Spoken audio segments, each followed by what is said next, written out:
The woman pulled out the handgun she'd hidden under the table and tucked it into the back of her pants, keeping it ready just in case. She then brought the pork cutlet to her son's table, all the while keeping a close eye on the assassin's every move. The atmosphere was ice cold, like the two of them were about to throw down any second. Suddenly, the man's phone rang. A message putting the hit on hold made him back off.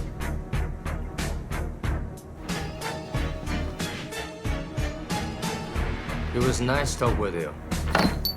Good night. It wasn't until he left that the woman finally breathed a sigh of relief and closed up shop. 엄마가 문자 보내면 바로바로 답장하라고 했어, 안 했어? 저는 그냥 그냥? 너 엄마 하는 말이 그냥 하는 말인 줄 알아?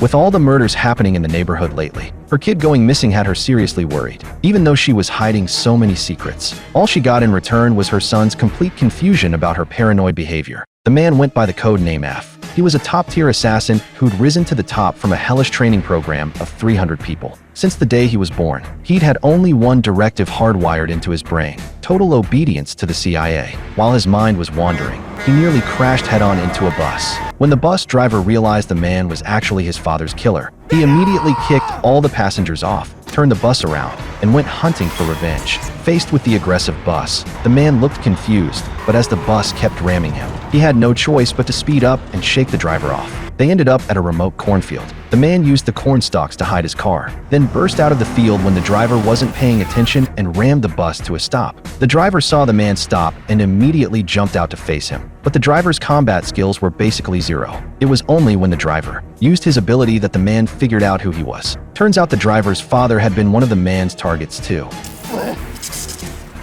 내 아버지를 죽였어, 이 개새끼야! Looking at the hysterical driver in front of him, the man remembered the moment from his childhood when he was forcibly taken away from his mother. Something stirred inside him, and in the end, he spared the driver's life.